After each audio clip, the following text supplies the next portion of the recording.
Welcome everyone to the first Horror Writers Association of Ontario Roundtable, live on Twitch. The goal of our Roundtable series is to come together and expand our knowledge through sharing our experiences. With our first session, we wanted to discuss developing a career in writing horror, and since March is the time when a lot of us honor Women in Horror Month, we decided to get 5 of our women members to discuss this topic with us. Okay. So I'm going to go around and give quick introductions to everyone, or for everyone. So today we have with us Blaise Langlois, a lover of horror, sci-fi, and fantasy, and author of speculative short fiction and poetry. Erika Ross, an editor, academic, accessibility advocate, and writer of gothic and urban fantasy. Jessica Peter, writer of horror that can be bittersweet, snarky, and historical, just usually not all at once. And Monica S. Kuebler, editor, horror journalist, and writer of monster stories. And Sèphera Girón, author and screenwriter of horror and science fiction. And I'm David Tvierge, a horror writer and the HWA Ontario event coordinator. And I'll just point out I do not identify as a woman writer, so today my role will be solely to facilitate this discussion. If anybody watching wants to ask our panel anything, we'll be doing a Q&A at the end, so leave your questions on the chat in Twitch. And for those of you joining us on Discord, you can add your questions on the general channel. Now, a career in horror can mean many things and take all kinds of different shapes. And we have here today writers with a wide variety of trajectories and a full range of experiences. We want to hear from all of your perspectives, regardless of how long you've been writing and whatever goals you're trying to reach. Writing is a craft, an art, and a business, so whatever your approach is, it's valid, and everyone is interested to learn about it. The only thing I do want to clarify before we begin is what exactly I intend when I say a career in writing. Most writers start off writing for themselves and few people close to them, often as children. But what I'm interested in today is the point where you began writing with the idea of getting your words out to the general public. This might include making money off your work, but the important part of the definition of career is that you're getting your stories, books or poems out to a wider audience. With that out of the way, I thought we could start by going around and have everyone tell us a bit about themselves and their work as a writer. Also, while you're telling us this, I'd like you to share your reasons for getting to writing horror and what you ultimately hope to achieve with it. I'm going to go around in the order everybody's showing up on my screen. So, Blaise, could you start us off, please? Okay, so I'm relatively new to the career of writing. I think I've been still under 2 years that I've been actively having work published. I sort of got into it because I've always enjoyed writing, and I just decided that I'd stop being a baby and get brave and just put my stuff out there. And I had some success right away with some short stories, so that gave me the confidence, I think, just to move on. Yeah, so I think I kind of want to get out of it. I think things like diversity and inclusion are really important. I feel really strongly about people seeing themselves in my stories, whether it's my own children or whether it's the general public. So I think that's one thing I really think is important, and I would like people to take away from my work. And yeah, so I'm a busy mom, busy teacher, and I write when I have time, which is usually when everyone else is asleep. And yeah, so I think that's about it. I got into it. I wanted to have a voice as a woman. I wanted to have a voice just and kind of combat some of the voices that I'm hearing and seeing, whether it's in books or in film. I just wanted to sort of be that counterpoint, I guess, to some of the things that I've seen. And yeah, that kind of pushed me to go forward and move through with my short stories and my poetry especially. I think that's kind of where I think more of my emotion and all of that comes out, and that's kind of where I'm at with that. So yeah, so that's about it. Great. Thank you, Blaise. Erika, can you go next, please? Hi, I'm Erika Ross. I am an editor and academic. I am transitioning in the last 2 years from an academic and editorial career into writing short fiction. Not only for myself and my family, we kind of do that for fun, to entertain each other, but to try and reach a wider audience.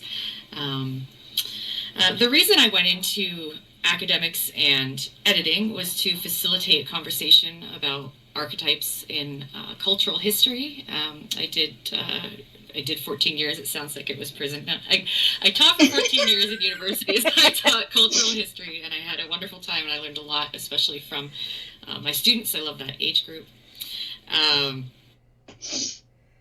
So the reason I went into that was to facilitate this conversation. Again, like Blaise, change the archetypes, facilitate equity and inclusion.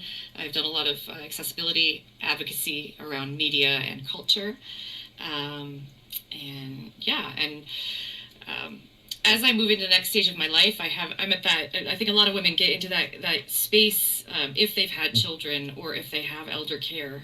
When that starts to lighten up a bit, maybe in your 40s, 50s, where you have the time to really think about, how now can I take everything I've learned in my personal life, my life as a caregiver, my life as an academic, my life as an editor, and bring that to people and improve their lives with what I have to offer from what I've learned. Wonderful. Jessica. Yeah, so I'm Jessica Peter. I'm representing early career in horror writing in terms of payment, at least. Up till about a year and a half ago, I would have said I only write novels. I have been writing and querying and trying to get a foot in the door in traditional publishing for probably a decade. Haven't quite got that, but I swear this next one that I should be querying agents with by mid this year, which is a 1919 set historical horror about a female volcanologist who is invited to far eastern Russia to investigate strange volcanic activity. That one, I feel like it would be a lovely breakout, so I'm going to be trying to query agents again with that. But in the last year and a half, I've also started kind of gathering up all of the short stories and poems that I'd written, polishing, rewriting more, and sending them out there. And until about the beginning of February, I would have said, didn't have great success, and then I had 5 acceptances in the last month. So, wild. So I have 6 things upcoming in places like No Sleep Podcast and Lamplight Magazine, and I'm pretty excited about those. And in my day job / day role, I'm a social worker who works in research in health policy and behavior change, and I love putting all those kind of things into it. And I used to be a counselor in crisis and trauma, so I love putting in experiences of trauma and intersectional feminism and anti-imperialist themes, and all of those are in my horror. And you also why I started writing horror. My stuff's always dark. I also write humor. I write humor and dark humor, and sometimes they're in the exact same poem or story, and it's a clash of interesting, strong feelings. But yeah, I love the spooky side of things. It's always been where my mind goes. So yeah, that's me. Thanks, Jessica. Monica? I've written since forever, since I was a little kid. It's how I survived my childhood, which was a big giant mess. Was reading horror and writing poetry. That's where I started. I was a performance poet for a number of years, released a poetry collection, and then I fell into horror journalism, which I've been doing for 20 years as a career, both as an editor and a writer. I ran a small press called Burning Effigy for 15 years before I had my daughter, which involved reading submissions and editing and releasing mostly chapbooks, although we did do a couple perfect bounds before we closed. And recently, the last 10 years or so, I've been writing novels. I've got about 7 that I've written, 3.5 that I've thrown up on the internet in serial form. But even when I'm not publishing, I'm constantly writing because that's what I do. So I've been lucky that I was able to make a career out of working in horror, be it that the horror journalism side and not the horror fiction side that a lot of people here have.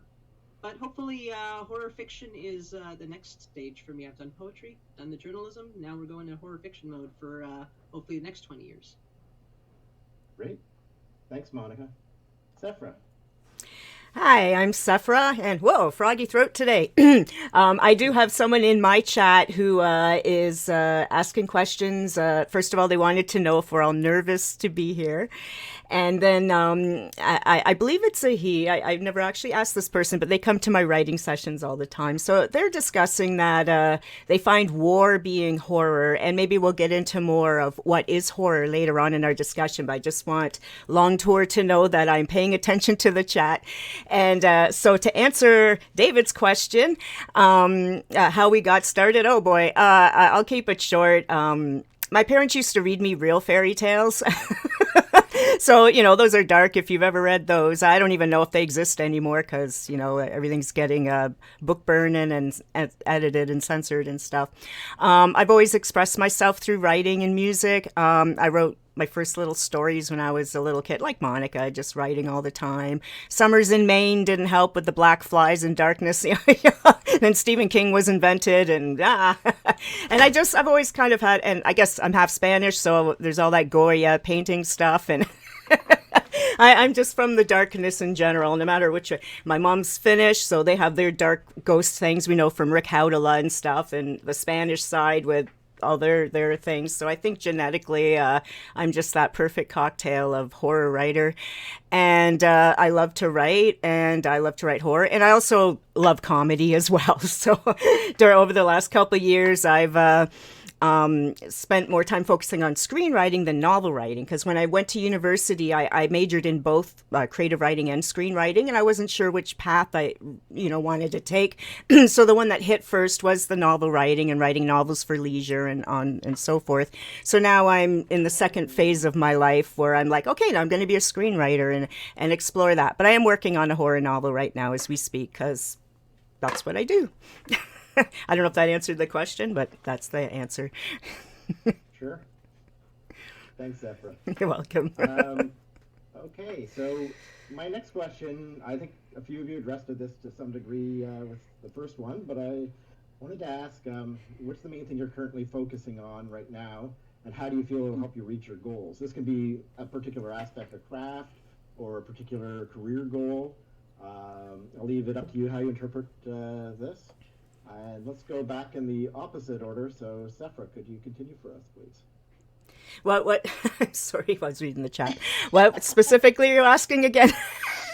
So I'm just asking, what, like, in terms of your what am I working on now? Career, what are you currently focusing on, and yeah, like, how do you see this fitting into your long-term goals? Okay, so I've been piddling around with screenwriting, so I have 5 completed things now, so I'm going to start looking for managers and agents. Hello. And but I do love the novel. So the last book that came out was about 2 years ago in my Witch Upon a Star series, and that's being put into audiobooks, and hopefully if those keep going well, then that series could potentially have 12 or 13 books in it. But I'm just going slowly to see how that goes. And then the novel I'm writing right now, I actually have 2 novels that I'm kind of 3/4 of the way through, and then I'm like, oh, I'm not, and it kind of losing interest. Writers are flaky. One's a space opera, one's a witchy thing.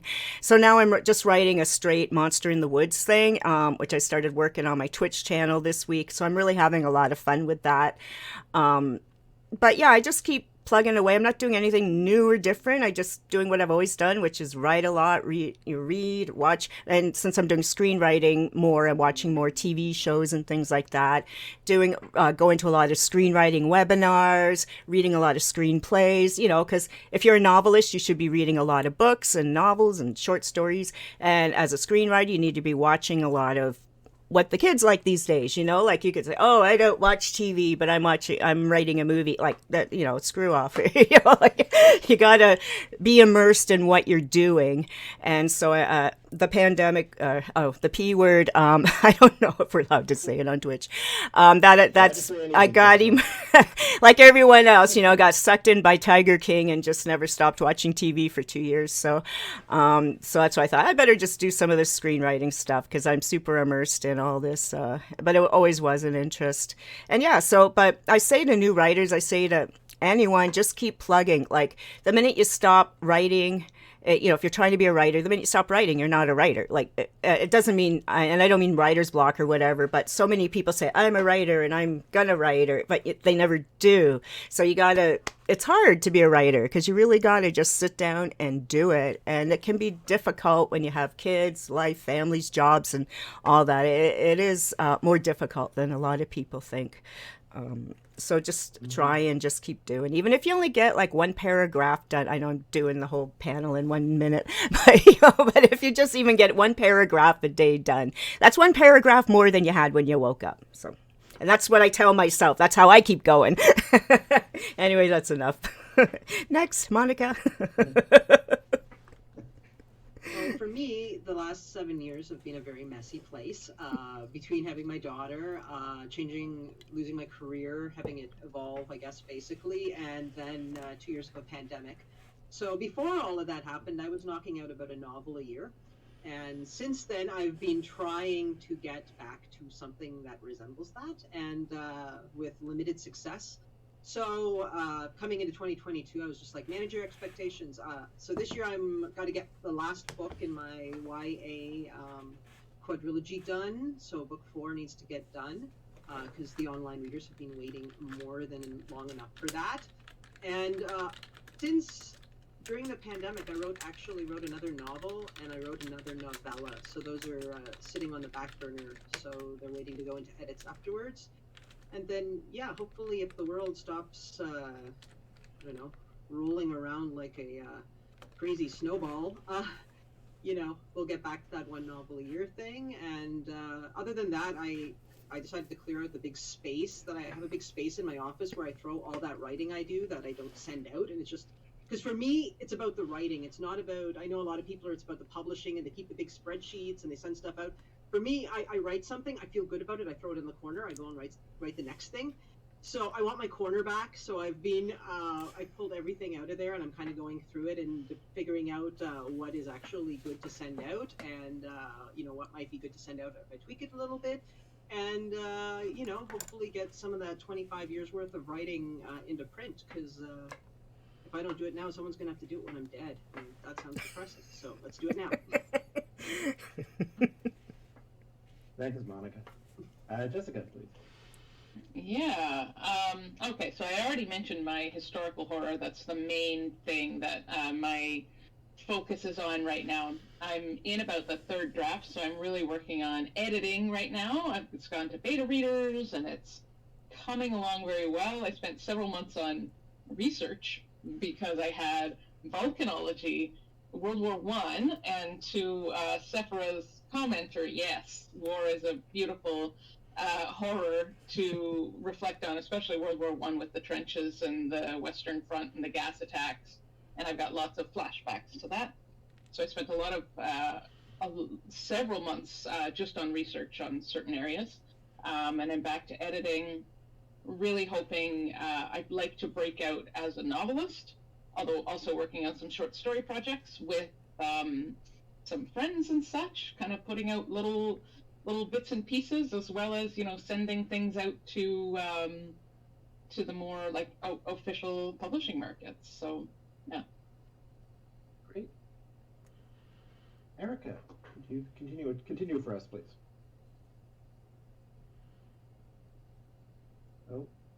I'm just finding the unmute button. All right. I hear you. So the question is where we're at now and where we're hoping to go. What's your current main focus, and how do you think it might help your long-term goals?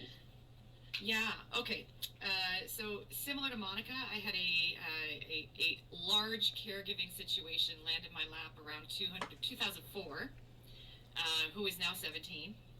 And so I am also in the process of pulling writing out of my dark corner, which I don't even know where any of it is, but it's somewhere.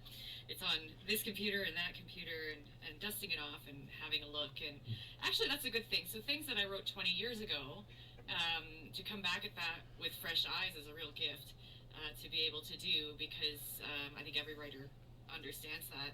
If you get a little distance and even better, a lot of distance from your work, you can look at it and say, wow, this is what's wrong with this, fix.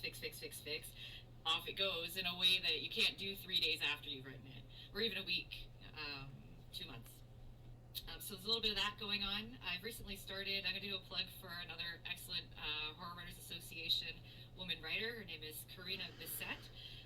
She runs a website and a Patreon feed called The Storied Imaginarium, and I've been doing her workshop. She runs workshops, this one's going February to May, on mashing up fairy tales, what we can learn from fairy tale tropes, fairy tale archetypes that we can bring into our own storytelling. And so you could do readaptation of fairy tales, which is a really big corner of horror, fantasy, speculative fiction, or you can just very quietly take a fairy tale trope and develop a completely different narrative from that. So I've been working on some short stories through that workshop. I'll be doing that through May, and then hopefully submitting those. And yeah, it's sort of similar to some of the other writers with us today. I very much, I turn out pages after page after page. Every day I'm writing constantly. I journal compulsively. It's like a tick. And just to get that together and start sending it out and sharing it with the world is something I need to specifically focus on.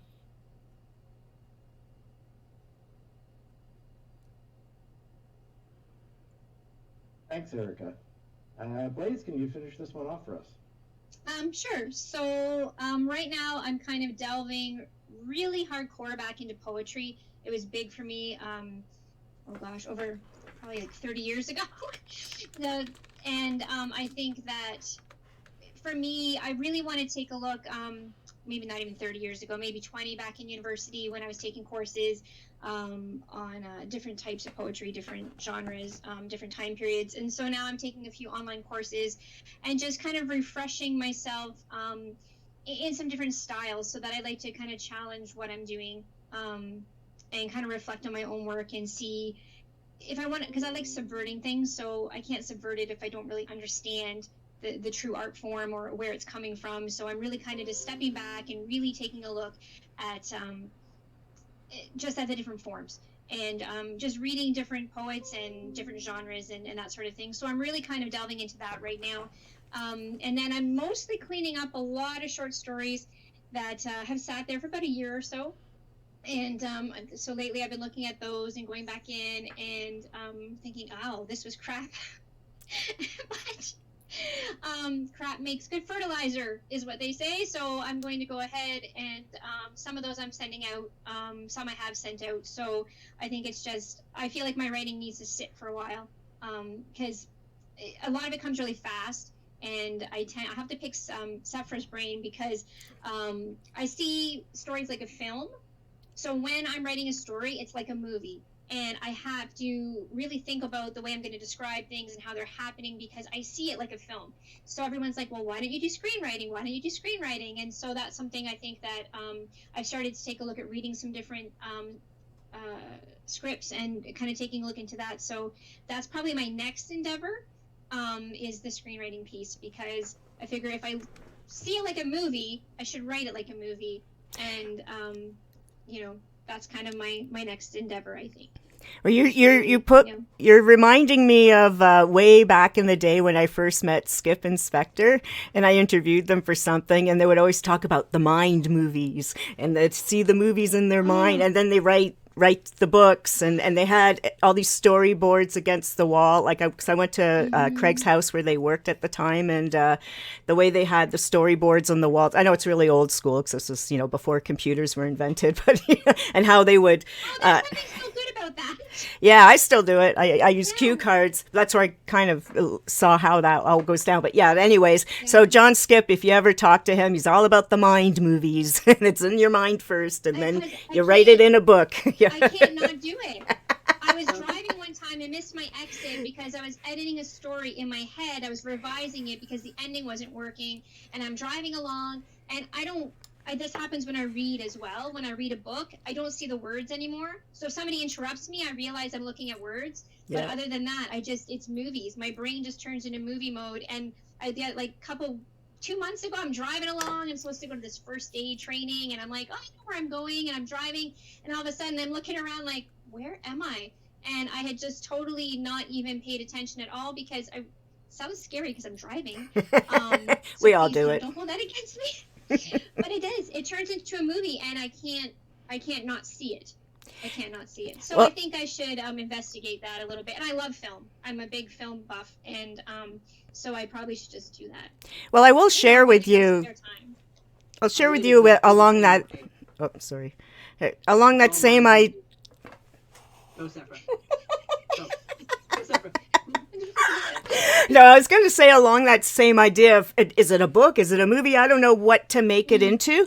Way back, again, 100 years ago, a Canadian filmmaker asked me if I had any low budget, because this was when I still didn't know which I was doing, right?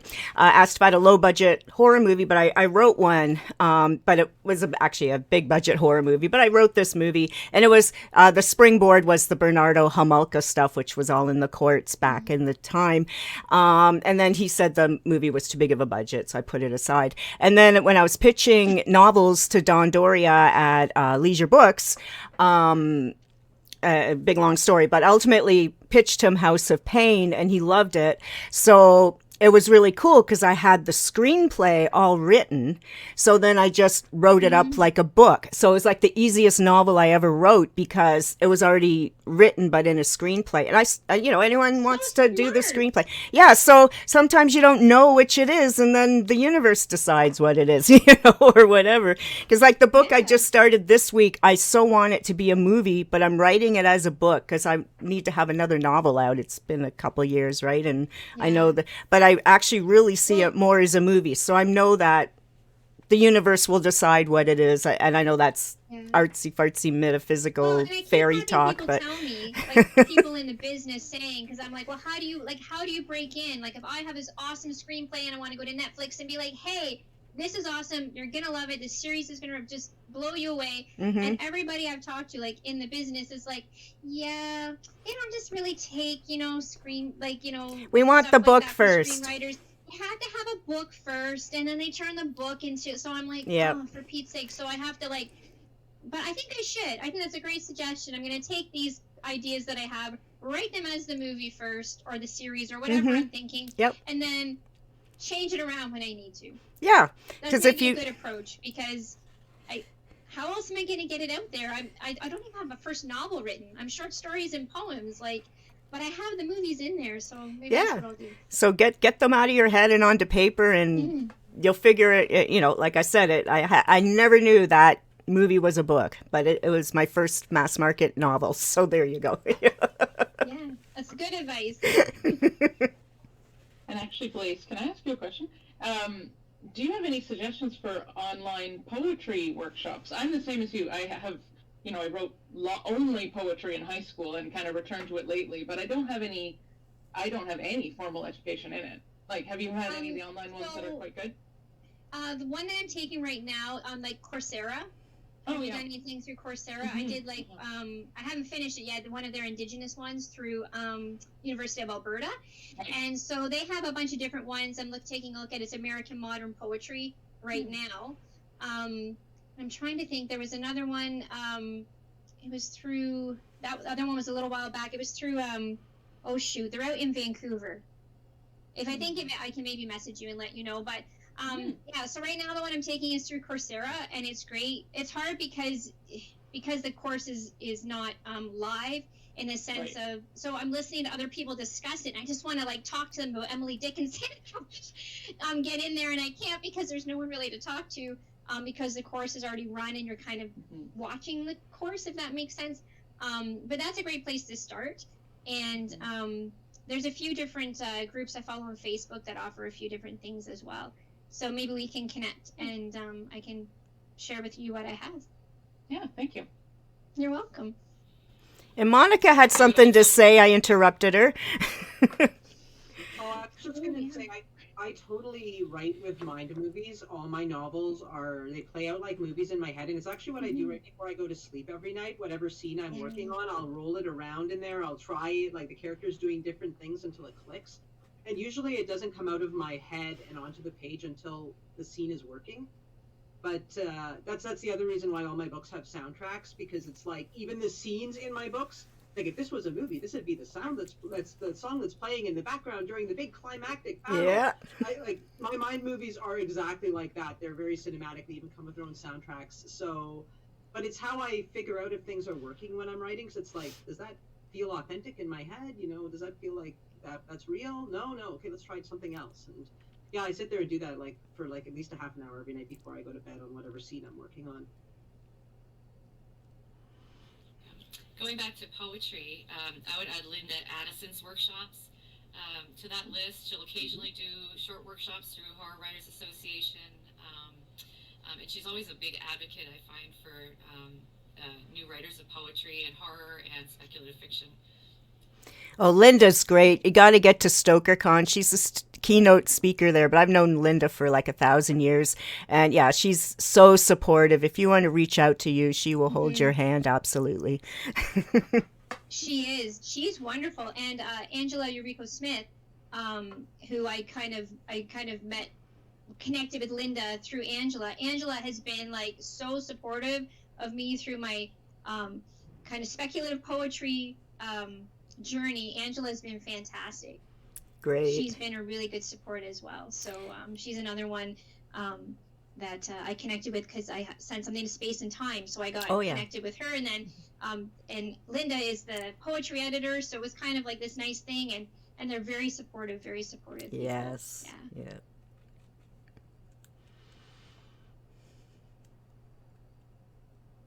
All right, that was fantastic. I don't know if we stayed on topic, but that's exactly what we want for this. I will just pause for a second here to let people watching know again to, if you want to ask questions, on Discord, leave it in our general channel, and on Twitch, put it in the chat, and we will get to them a bit later on in this session. Yeah, several of us are, just to let people who are watching, there's the HWA Ontario Twitch you're probably watching on, and then Monica has a Twitch, and I have a Twitch, and I'm not sure if anyone else is blasting out to Twitch. So we're all looking at our chats. Well, I don't think Monica's looking at her chat, but I'm... Oh, I am. You are? Okay. Guys, we'll just let you know, just type in any of our chats, and we'll try and answer whatever you want to know. Yeah, we'll try to get into around, I guess... 4 after 4, depending on how the discussion goes. Okay. Okay. So what don't change things up a little bit. So in terms of your career in writing, and not craft, I don't want to hear about like don't use adverbs and things like that. But what was the best piece of advice you received when you first started out? And has there been anything that's come out of your own experiences that you would want to share with a new writer? And maybe mix things up a bit and start with Monica for a change. The best piece of writing advice I ever received was write every day. Even if it's only a paragraph, write something every day. And I do take that to heart when I'm working on novels. I do try to go in, and even if I'm not writing like 2,000 words in a day, I'll go in and try to add a paragraph, or I'll just go in and edit a chapter a little bit, just kind of keep my head in that world. So that's absolutely the best advice I received, because if you don't write every day, then you don't get more words, and the thing never turns into a completed work. The piece of advice that I would like to give is actually something people ask me a lot about writer's block. They ask me, how do you not get writer's block? And I always tell them that when you stop writing, at the end of the day, don't stop at the end of a chapter, don't stop at the end of an idea. Stop in the middle of a bunch of dialogue, or stop in the middle of a big scene, so that when you sit down at your desk, you already know exactly what comes next.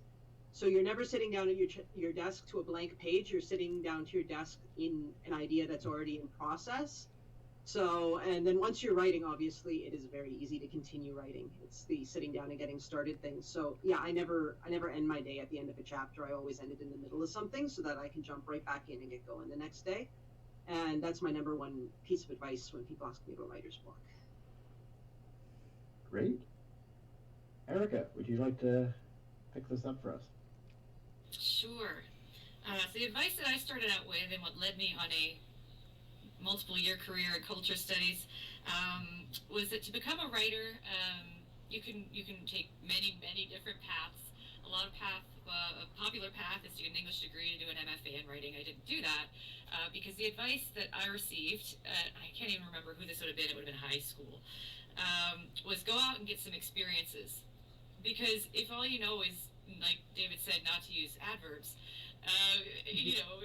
then you really don't have anything to write about. And so I set out in my life with very few resources, which is actually a little bit freeing, and just went and I traveled and I learned about people and I studied people, and I think that that's really the core of where good writing comes from. So that worked out for me.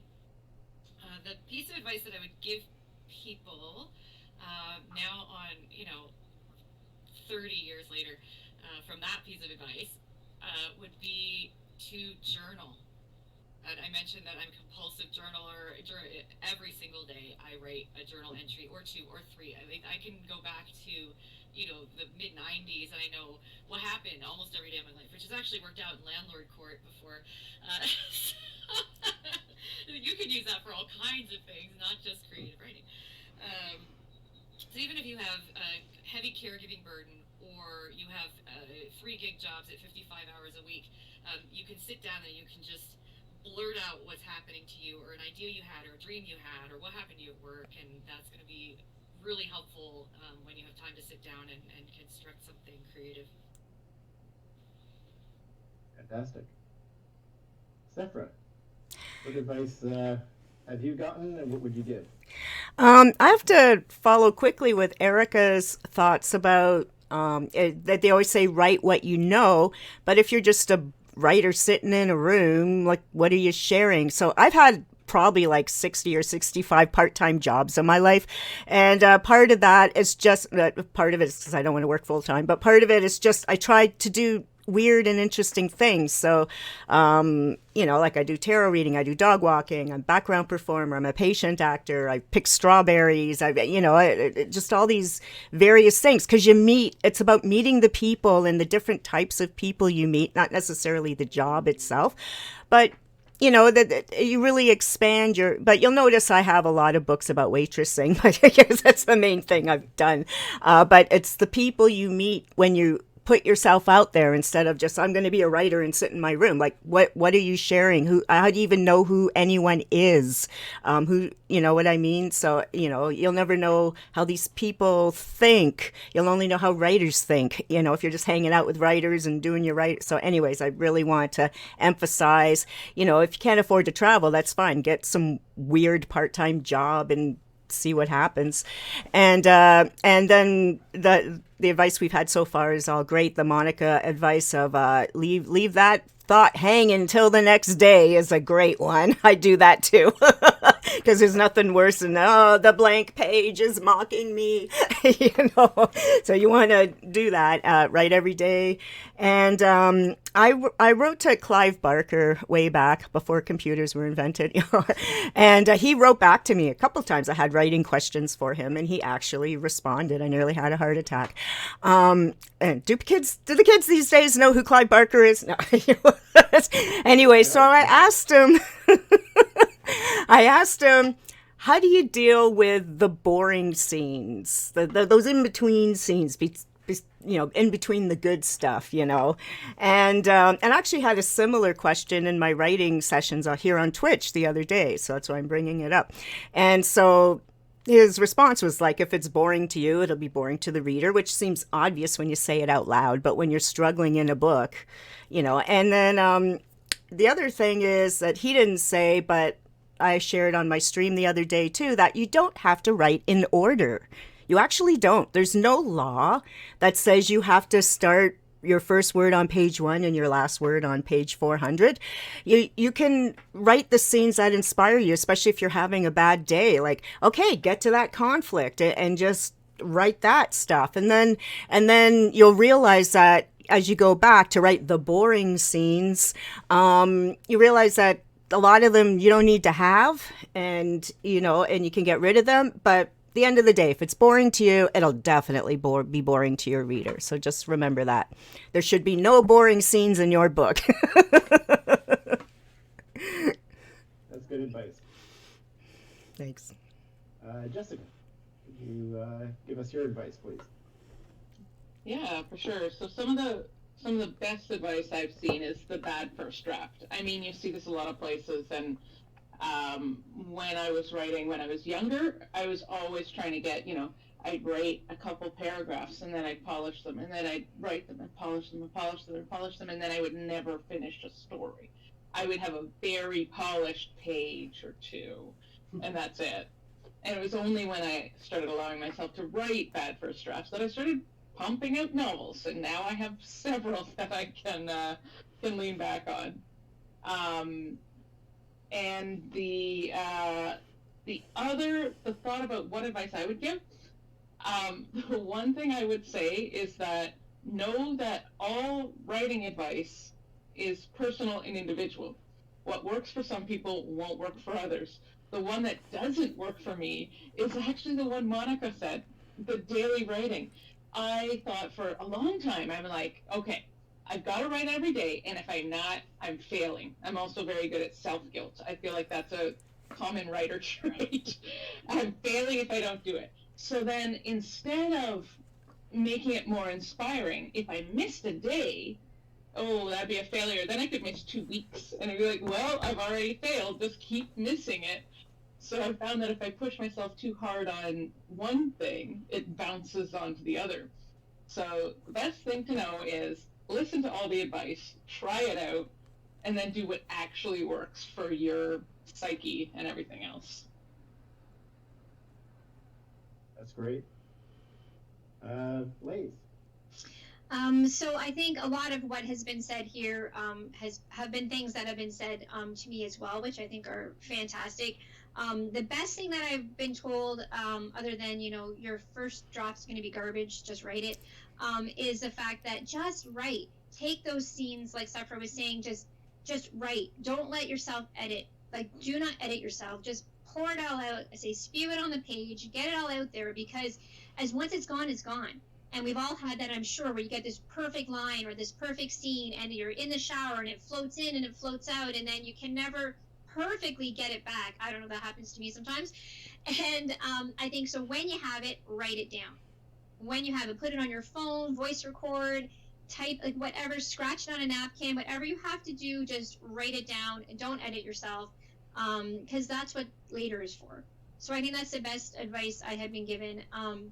And I think for other writers, I think it kind of falls to what some of the women here have said, is that write about what you know. Now, they say that, like, write what you know, but I think what it really means to me is those little things. It's those little details. It's like, write about a character and the experience they're having. Maybe it's something that happened between you and your grandma, and now it's between these two characters. So it's something that's happened in your life, but you're tweaking it and changing it. So you know that experience, you know that situation, but now it's just different characters living it out. So you can be authentic when you write it, and you know what the characters are feeling, or you know what outcome is going to happen because you've already had it. Or I just, like, little details from my life. I put them in my stories all the time. I have a story about my cat, and the story's not about my cat at all, but it's about a cat, and the way the character meets the cat is exactly how I met my cat. It's just the little girl in the story is the one who meets the cat. So I think when they say write what you know, I think it is like those weird experiences, different experiences, just even those mundane experiences that you have that make your characters real. And it doesn't seem contrived, and especially like your dialogue seems natural, or things seem normal when you take them from real life and you plunk them into your story. I do advise you change the names, but I think that that's the advice I would give other people, is just when they say write what you know, it doesn't mean that you have to go out necessarily and, you know, travel the world. But like Sèphera was saying, like, just these things that happen in your life, put them in your story somehow, because that's, one, it's easier because you don't have to research a lot. And two, I think it just makes it authentic. That's for sure. Wow, that was a lot of great advice from everyone. I really, I identified with a lot of those tips and things. A really good selection.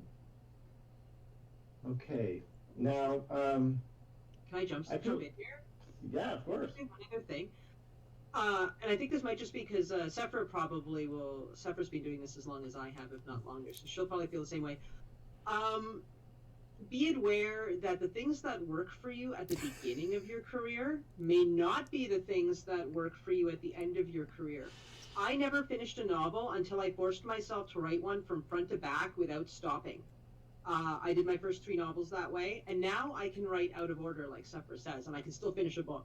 But when I first started a novel writing, I'd write them out of order, and I'd never get them done. I'd just play in the parts that were fun. So I had to learn some discipline first, and I no longer need to write that way now, but it was necessary at the beginning of my novel writing career for me to learn the discipline to write differently later. So what works for you when you're starting out is probably going to be very different than what works for you 20, 30 years in. And also, just to piggyback on that too, is it also probably depends if you have an outline or not, if you're writing your own material or you're writing for, I don't know, Marvel or someone, and if you have a deadline and if you don't. Those things all kind of factor in as well to that idea. But you're very right about that, Monica. You're right about the writing, about how our careers change a lot as we learn who we are and what we can handle and what we need and all that stuff. Better at the craft in general. Yeah. The mysteries of the craft.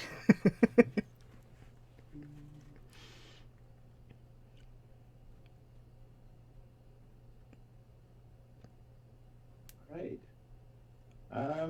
I would feel remiss today if I didn't have at least one question that directly addressed your experience of women in the writing world.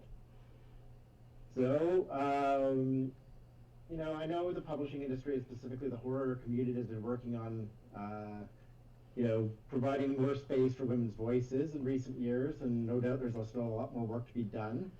But I'm curious how equitable you found the opportunities in recent years. Has there been any major challenges that you would like to tell us about? Have you noticed any changes in the opportunities open to you since you first started out? Is there anybody who would like to start us off with this? I'll start since I'm the oldest. I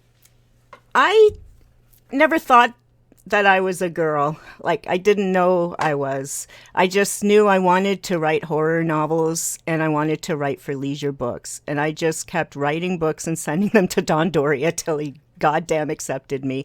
And it never occurred to me I was a girl. And he published me, 4 times before Leisure went down, and then he published me at Sam Hain. And so I don't know if it's because I was oblivious to the fact that I'm a girl or what, but I never thought, oh my God, girls can't do that or whatever. But it was a different time. And I know people hate it when we all say, us old people say that, but it was. And then as the years have gone on, I started hearing from my lady writer friends experiences they were or were not having. And so I am aware that there are issues and problems in the field. And it seems to be getting worse as time goes on than back when we didn't really think about these things in the 80s. Or maybe I didn't think about these things. So I do feel like right now in 2022, there are tons of opportunities for women writers, but you have to get out there and get in the game. Yeah, it goes back to the whole, we lost David. I pushed him away with my womanly powers. Be gone, man. No, come back, David, come back. That's okay. I just thought it was funny.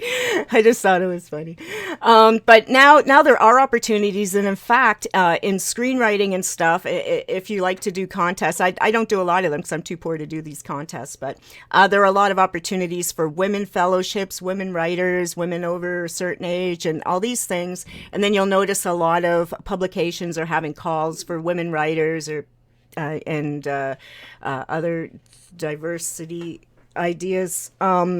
So I do believe that for those women who were struggling, perhaps things are better for them now. But like I said, I was just a big dumb golden retriever going along wanting to be a horror writer, and I did it. And it never occurred to me that I couldn't do it because I was a girl.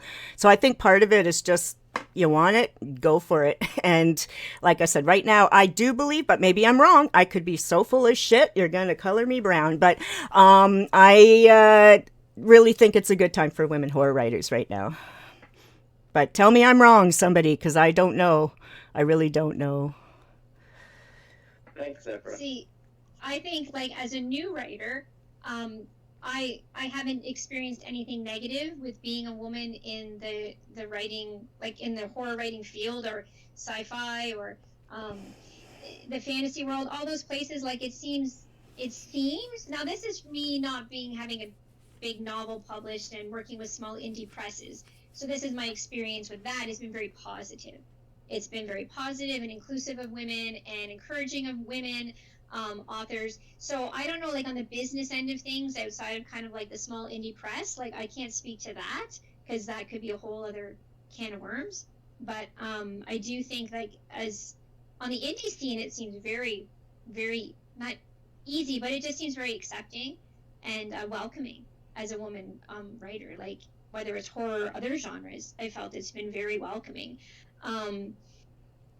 You know, I see a little bit of difference in the film world when I'm watching kind of people there. I think women who are directors or writers in the film world, I think I'm seeing a lot of them. They seem like they have to work a lot to get recognition, to be like, wow, you're a real director. And so, but that's just like on the outside looking in. So I don't have a lot of experience with the others, so I couldn't say. But that's my newbie experience, anyways. I just want to go back for a second because I wasn't sure if you're asking also about public perception, because when I'm out in the world, back when I was, doing book signings and stuff for the leisure mass market books, I would get people coming in and saying, women horror writers, you should be writing romance. What are you doing? Get back to the kitchen. Now that stuff happened, of course. Absolutely. But as a business, I found everyone incredibly wonderful in the horror field. I think you are right about that public perception, because when I tell people, like, that I'm a horror writer, or my kids like to brag, and they're like, my mom writes scary stories, people just look at me like, yeah, ooh, we're taking your children away. And I always get that, I don't like those kind of stories. And I'm like, well, I'm not writing them for you. So It doesn't really matter. Exactly. I'm writing them for the people who are creepy like me. So, I do think that, yeah, you're right, the public perception of being a woman, because if I was, I think, now, David, I'm not necessarily speaking that this would be the reaction for all people who were men, but I think if I was a man saying that, I wouldn't get the same reaction.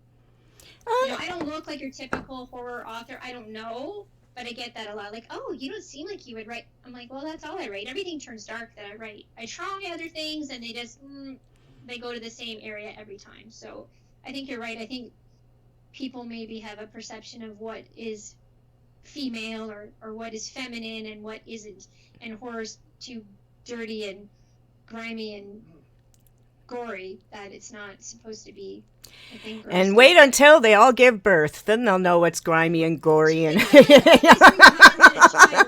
pretty gory and disgusting. I mean, beautiful experience. No, not. Yeah, it's pretty darn gross. Yeah, it's pretty horrible. That's what kills me. Adding to that, like, I don't feel like there's been limited opportunities in writing. I actually think that getting started now, like, I write pretty blatantly feminist themes in some of my stuff.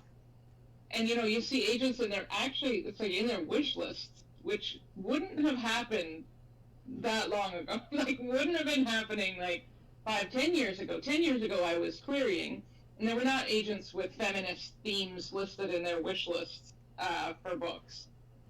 So that's pretty cool. As a reader side, that's where I see more of the differences. I still see some of the old white men's club in terms of continuous marketing and continuous, like, even how women are portrayed in a lot of books are still a product of the 80s and 90s. You know, that era of horror I'm still seeing in horror coming out today from certain folks. Not all white men, I should say. There's definitely an old boys club, but they are getting older.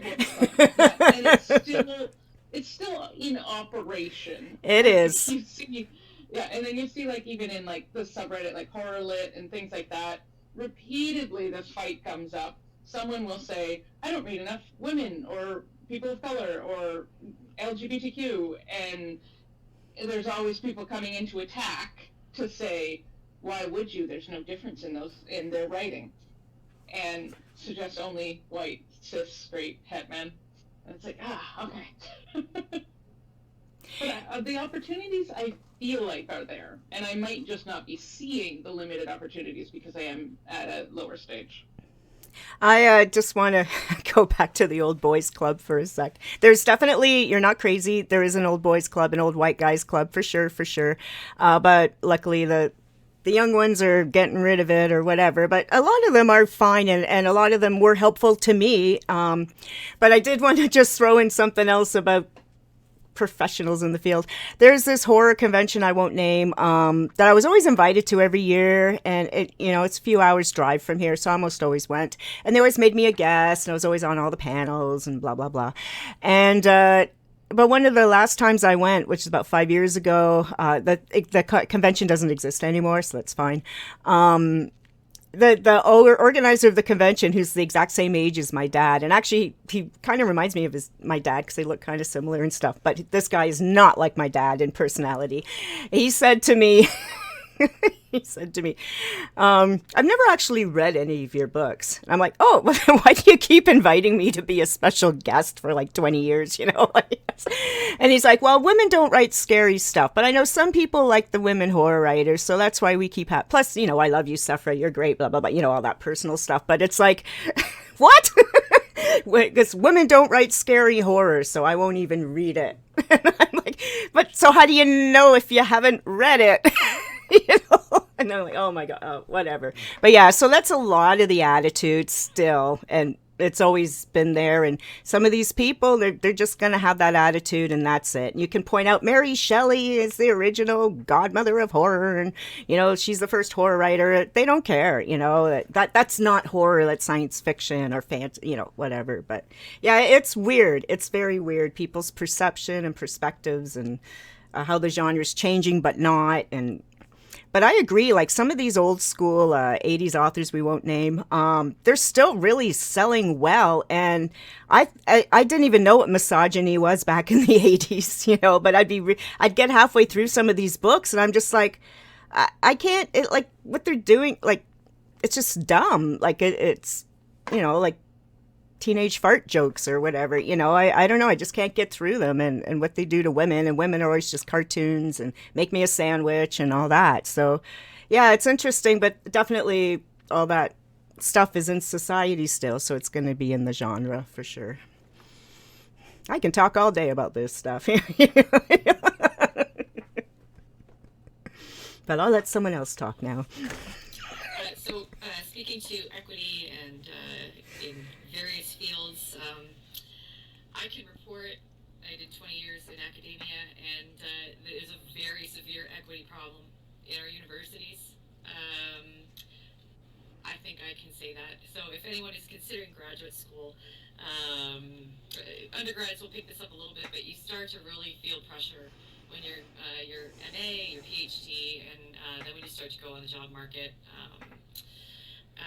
Eyes wide open with that field, which is part of the reason I am moved outside. It's a lot of times easier to do your research and your writing outside of the academic world if you occupy a marginalized space, which is the definition of occupying a marginalized space. So that is what I have to say about that. I agree with Blaise that TV film also has severe equity problems, and everyone sees that in the conversation in the mainstream media all the time. The other thing I'd like to add to that is that TV and film, I've found when I've done different kinds of media in my career, really likes on-site work. They really want you to be on site. They really want you to be on-site, and they don't want to know if you have a kid. Like, they don't want to know about it, right? And so it makes it very difficult. I mean, this is a generalization. That has been my experience. There's just like no room for anyone to have a caregiving responsibility, or it's so competitive. So I would say that, with our conversations about work from home and working on site, if TV, film, other types of media would embrace what we're doing here more, then there would be more space for people who may not be able to travel, may not have that flexibility to be on different sites all the time. I would agree, the horror writers, and that's part of the reason I was attracted. I sort of ride the line between horror and fantasy, and the fantasy groups, world fantasy, fantastic, right, for diversity, equity, inclusion, but I do kind of go dark as well. I go on that side of things, and the horror writers, I think, have been the most diverse group of people in the past few years that I've experienced in media, writing, any of that.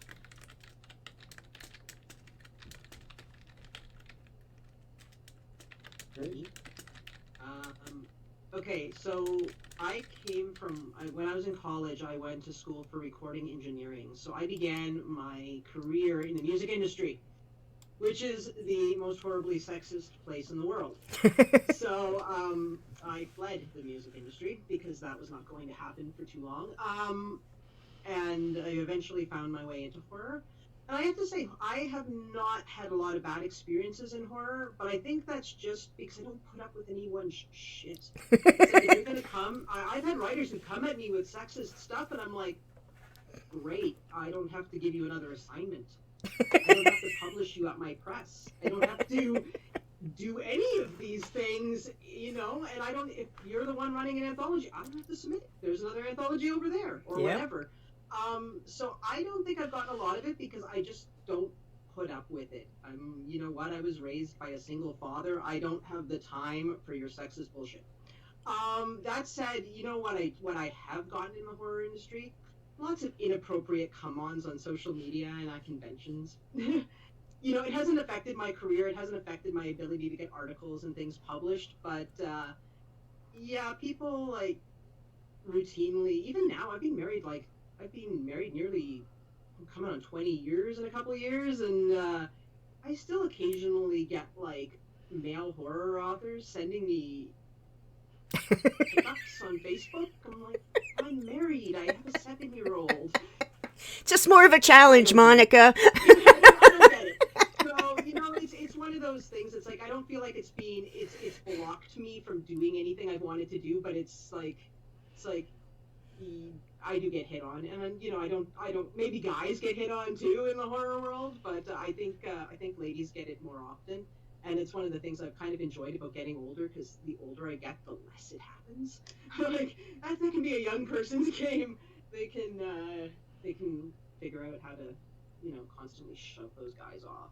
But I'm happy to see that conventions are getting, a lot more aware of the skeezers, the creepers, all those guys that are looking to do something at a convention that's not networking, that's not about getting, their work published. So I'm glad to see that the conversation about men creeping on women in the genre is getting more play these days, because it still happens. And I mean, it's still happened to me within the last 5 years, and I'm in my mid-40s, so that's saying something. Yeah, way back in the early days of world horror, there were only like less than a dozen women at the convention because it was all men. It's the old boys club, right? So it's really, you didn't see many women, and then now more and more women are coming out. But it's true, yeah. But I think you'll find that at most conventions of any kind, that people are going to try to get what they can get, and they're just going to keep trying whoever they want to try it on. So I'm not sure if it's particular to horror, but it is disillusioning if it's someone you admire who turns out to be a scummy asshole. So, yeah. We have some of that. We have some of that at academic conferences as well, and these guys make the papers within the next 30 years. At some point.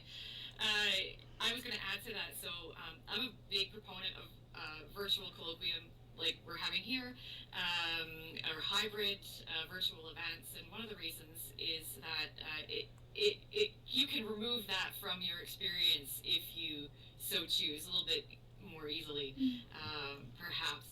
I did note last year when people were saying, oh, we're going to go back in person. No, we're not. We're going to go back in person. No, we're not. There was a definite group who were saying, oh, I want to go back in person so I can hug my friends. And they weren't the women.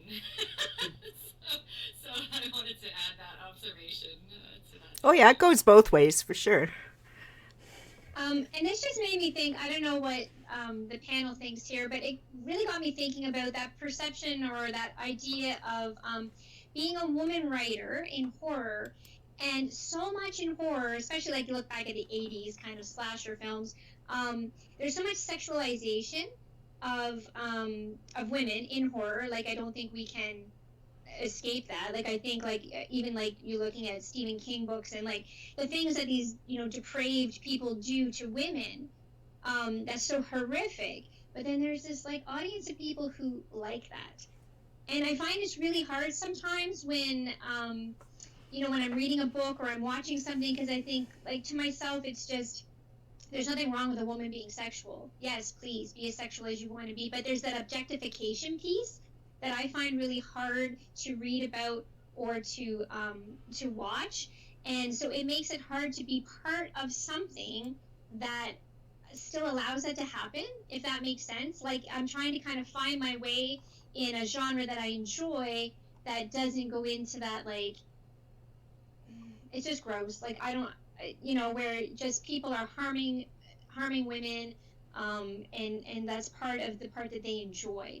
And so I just, yeah, I struggle with that part, I think, about being a horror writer, is that I enjoy the genre.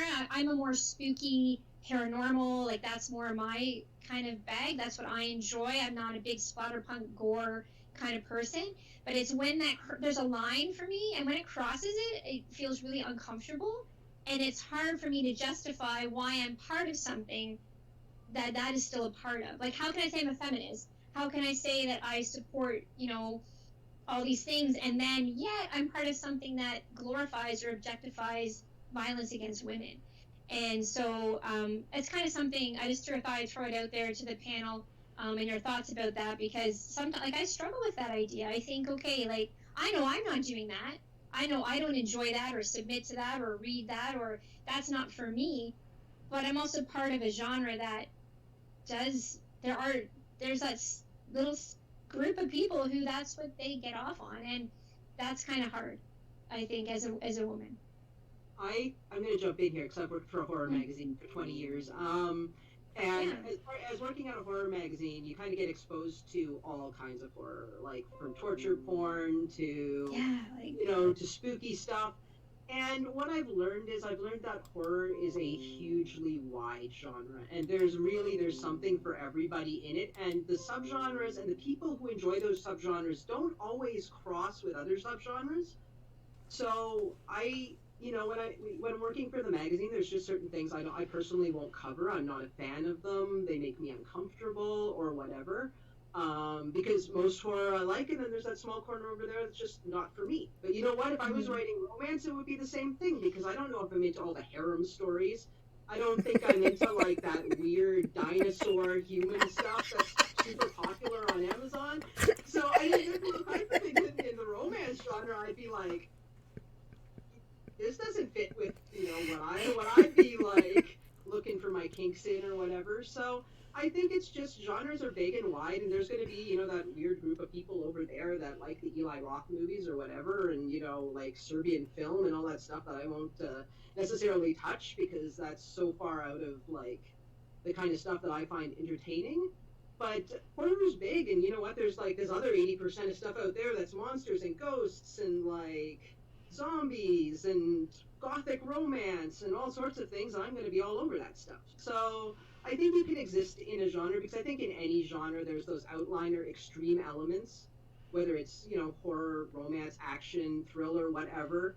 So I think you got to coexist with it, because as soon as you take it away, then you got to that issue of censorship, which is another sticky wicket in the genre.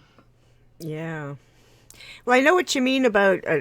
You're kind of reminding me, Monica, of like even the labeling or the titles, because I have this Witch Upon a Star series I'm doing about these witches, but my publisher keeps calling it paranormal romance, but I don't see it as romance at all. But they're not really straight what you'd call hard edge horror. I call them horror light because there's magic, but there's some really horrible things like Frankenstein sewing arms on crap going on, and then there's spells to make people fall in love with you, and that's kind of the crux of each book, is that each book is about a particular witch, like of a zodiac sign, so the Aquarius witch or the Pisces witch or whatever is looking for love in that book. But they're not even looking for love, let's be real, they're looking to get laid. And then so it's not an actual paranormal romance, because we know at the end of the book, most of them, it was just like they had their fun for the book, and now they're on to something else, like. So I don't even know what genre these are, but I do see them more horror, because I said some of those books are pretty dark. So the original publisher I wrote them for, she wouldn't even publish the Aries books. That's the one with the body parts and sewing people back together when they all explode in some spell or whatever. I don't even remember what happened now. It was 10 years ago. So then I had to move it over to another publisher. But yeah, and that's part of the problem too, is in writing. And I know we're coming to the end of the talk, but maybe another time we could talk about things like, do labels hurt us or help us, or like just call it horror, but you need the subgenre of the subgenre, which sometimes we absolutely do, because like Monica said, there's all those Serbian stories and all this crazy shit none of us want to see, but then there's stuff we do want to see. I don't know, I have no answers, but I'm just putting it out there, because that's my biggest problem with these Witch Upon a Star books, is I don't know how to market them because they're not romance. And then, oh, you're writing romance. No, I'm not writing romance. But there is like romantic things. But yeah, so I don't even know what I'm writing either. So yeah, I'm lucky to have a publisher that lets me just do what I want. Because the romance community will also come after you. Oh yeah, no, they have. They came after me when I first started. But Blaise, I was going to say, I feel like your question is really several different things. So there's like the dark and bloody, the splatterpunk as a genre that might not be to taste, but it exists over there. And then there's bad writing, which I call a lot of the like fridging women. I consider a lot of that just bad writing. If you're popping a woman in a fridge, metaphorically, to give the male main character a trauma, that's not good writing. I mean, it might have been unique the first time they did it, but now it's just, it's dated, it's old, it's tropey. And then there's the third group, which I don't think really have a place in the horror genre, but they're the edge community that will always be part of any community, and they're the real creeps. The ones who this is like wish fulfillment type story. So there's kind of a difference between, here's a genre that I find distasteful, or here's a subgenre that I find distasteful, versus here's someone who's actually getting off on that subgenre, and they are a creep. And I feel like even the people who are really into like the violent, the gore, the splatter, all of that would disown that small group of people. Yeah, and I think that's, you're exactly right. I think there is that, because, gore is gore. I think for me, it's more the, just that really nasty stuff that, somebody wants to hurt a woman, not because it's a character in a book, but a person who wants a woman to suffer, who wants a woman to hurt, who wants to do things to her to make her hurt and suffer. And it's not like in that kind of way. Those are the creepos that I'm like, yeah, that's just, anyway. But yeah, but it does, it's hard, because then I think sometimes to myself, if someone thinks I'm a horror writer, do they think that I align myself with some of the things that, and I guess maybe media, like TV has played a lot into that. Like when you get that stalker who's, got all these women chopped up in his basement and is doing lewd sexual things to their body parts, and it's like in some TV show, and then so people think, well, that's horrific, that's horror. And then I'm like, oh, am I like aligning with something like that? I mean, I think this is me overthinking, but I like to think that's part of who I am. So, yeah, so I mean, I agree. I think that you're right, that there is definitely that really small group probably of people that dig that kind of thing. They can stay as far away from me as humanly possible. I'd be fine with that.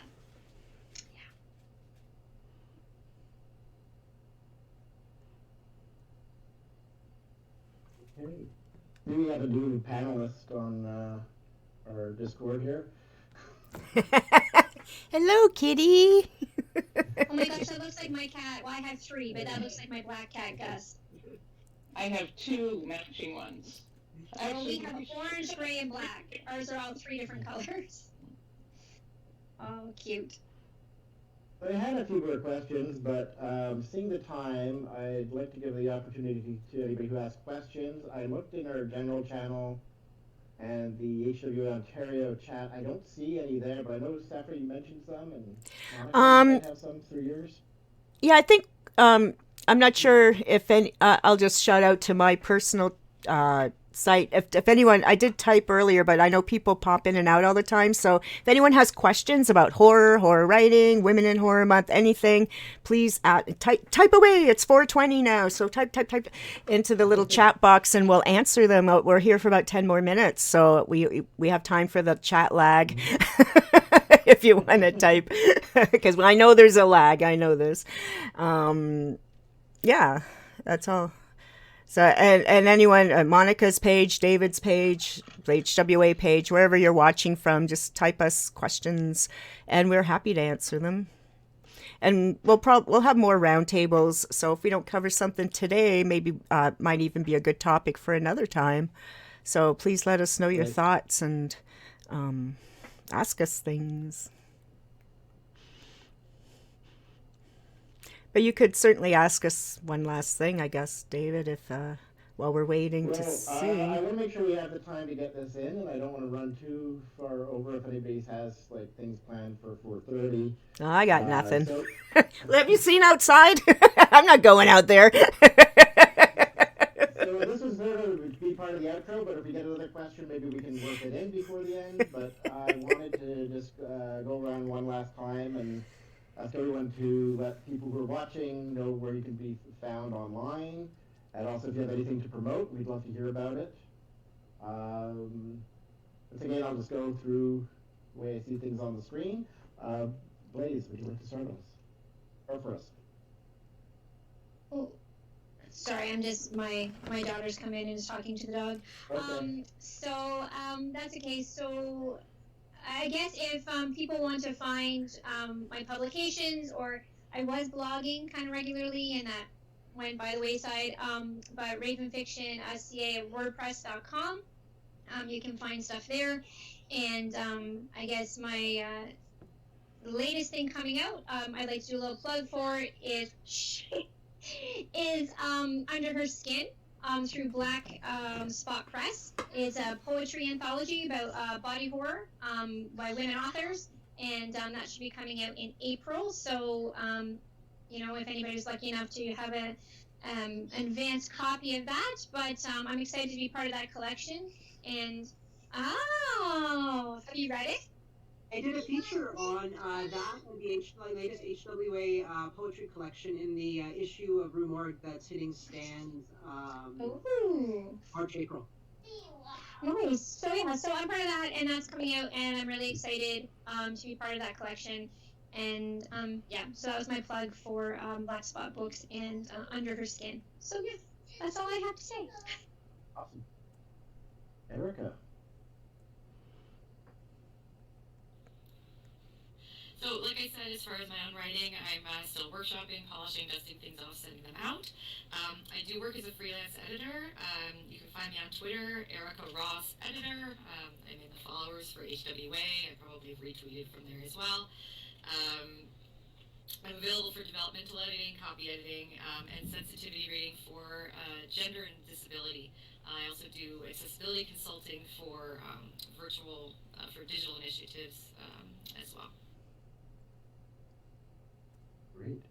Monica. Okay, so half the places online, like Twitch and Wattpad, you can find me as Death of Cool, which is a million-years-old handle that I like to use. Other places online, you can find me as my real name, Monica S. Kuebler, which includes Facebook and Twitter.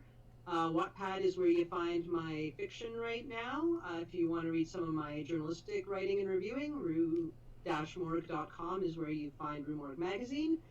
And I do editing, but I am currently booked up. So if you really want me as an editor, you have to drop me an email and ask about my schedule. But I'm very busy. So I'm more busy than I want to be because I don't really want to be writing. So I love my editing clients, so I can never say no to them. But that's how you find me online, and hopefully I'll be doing some more stuff on my Twitch channel, more author interviews and other things. So add me here too. Thanks. Thanks, Monica. Jessica. Yeah. So you can find me online at www.jessicapeter.net or .ca. I'm on Twitter at JessicaPeter1. And although my website's going to be updated more and more as things are officially made, one of the neat things I have coming up is an anthology coming May 12th called Howls from the Dark Ages, a medieval horror anthology. And I wrote a Breton lie, which is basically an epic poem or a short story in verse. So I have that for that, and it's pretty exciting. There should be a cover release in a week or two, and I know it's going to be beautiful, so I'm pretty excited about that coming May. Sèphera. Let's see. I have the Witch Upon a Star series, which starts Capricorn, Aquarius, Pisces, Aries, and Taurus are all done. Taurus is the most recent one, a hearse of a different color. And that one kind of has an American Horror Story riff through it. So those who like that show, you'll like that book. And I have, trying to think, I have a couple of short stories coming out in anthologies, but I don't think I'm allowed to announce them yet. I did just not recently, about a year ago, I guess maybe even during I wrote it just when the pandemic started. Yeah, last year. So there's these two anthologies. One's called Phobias, and then there's Phobias 2, and I'm in both of them. So there's Phobias 1, which is like huge, you remember the old days when you used to have things called telephone books? It looks like that. And then the new, the second one, Phobias 2, only has 13 stories in it. And one of them's Stephen King. So I'm between the covers with Stephen King. I'm so excited. So that came out, hardcover and ebook, I think last year. Yeah, so I just keep writing and doing things. I'm trying to think of something. But yeah, so here on Twitch, around January, I've started trying to do new things because I'm always trying new things. So I'm trying to create a writers community on here. So Tuesdays and Thursdays, we're doing writing sprints, writing sessions, whatever you want to call it. I try to start at 4:00 and we go, sometimes I have to leave early because I have a job or something. But so basically we're writing in sprints of half an hour, but sometimes we do that, sometimes we don't. I keep the timer on, but sometimes people like to talk to me, so I'll talk. Anyway, so I'm just trying to work on a nice community. It doesn't have to be horror, anything, all ages. I have several people who've come by the chat today. They've come to the sprints, and none of them are horror. And so I'm doing that. And then, like everyone else, I'm an editor. I've developmental edited over 1,000 books. And I also do line editing, copy editing, and proofreading. So I do all that in all genres, all levels, all ages, and so on and so forth. And I'm also a tarot reader, but that doesn't matter. I forgot something I really should mention here. Especially if there's people looking to break into the writing industry.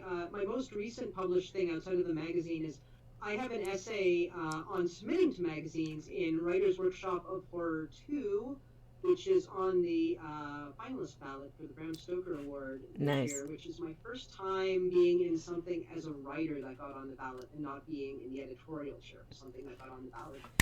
So Congratulations. Yay! But both Writer's Workshop of Horror and the second one, if you are looking to break in out there, they are excellent books to get you started.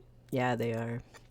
Oh, that was the other thing I was going to mention since this is a horror writers roundtable. I will be at StokerCon in Denver at the Horror Writers Association annual convention that hasn't been annual for a couple of years, and we all know why. There used to be World Horror every year, but now we have StokerCon. And for writers... Maybe I will see you there. Yeah, and you will see me there. And so why StokerCon's important as a horror writer, whether you're new or old school, new school, whatever, is just the opportunity, not only just to meet fellow writers, but seeing what's actually happening in the genre, having a few drinks with an agent, an editor, because let's face it, people are more prone to work with people they can put a face to the name. And I'm not saying it's going to give you an edge if you're, not a great writer or a crappy personality or whatever. It's probably not going to help you, but we do know that nepotism is a thing, and so you can help yourself by getting yourself out there. They had pitch sessions. I was looking them over this morning so I could speak intelligently on it right now. There's pitch sessions for like tour books, Night Fire Line, and then there's smaller presses there. There's a couple of agents like Cherry Wiener's there taking new clients and so on. So, and if you do plan to pitch at the convention, and this is to try and get an agent or an editor or get your book in the door, your foot in the door, first of all, make sure your product is finished when you're pitching it. And second of all, you have to sign up for StokerCon, and then you have to sign up for the pitch session before the convention. So I would suggest, they haven't announced them yet, but they fill up super fast. So you can help yourself by staying on top of that website to see when the pitches are announced, so you can grab your chance for your kick at the can. And that's really important for new writers who haven't been in the game yet. You don't know anything. Just go and meet some of these people one-on-one, in case you don't meet them at the parties or whatever. You might be too shy or what. This is your chance. So really take, you're spending $1,000 to go to that convention, once you add everything up. So make it really worth your while to get that foot in the door. And also, StokerCon does have a whole film festival segment to it as well. I haven't noticed that they're taking pitches for anything like that, but they do have the film festival, and tons of film people are there as well, as well as the agents and things like that. So it's definitely an opportunity if you can get away, or it might be shut down because of COVID, who knows. but really, this is the first time I'm going to be going in many years myself, because I have to get back in there and shake the hands too. But it definitely is not just a vacation or whatever. It really is a business trip, and it's, especially if you're new, it's a great way to, a kind of an all-in-one shopping trip, meeting people and getting to know what's happening, and making sure you go to every single panel and really learn everything you can. I used to take a notebook and pen to horror conventions when I still do, actually. I still take notes at panels. It's like going to school, and you can learn so much because these are people who are working right now in the field. So definitely that's my StokerCon pitch, and I didn't get paid, but And it is happening virtually as well, just for people who... Yeah, I'm on a virtual panel. Yeah, I'm on a virtual panel as well. We taped that back in January. I'm on a panel. Actually, I'm on a panel first thing when you first get there. So I'm on the imposter syndrome panel. Wonder why? That's at 4:00 on the Thursday. It's the very first panel of the convention, even before the opening ceremonies. So, so yeah. Great. Well, I see we're just a little over 4:30 here, so I'd like to thank the entire panel for taking the time today to share your thoughts and experiences. This has really been wonderful. And I'd like to thank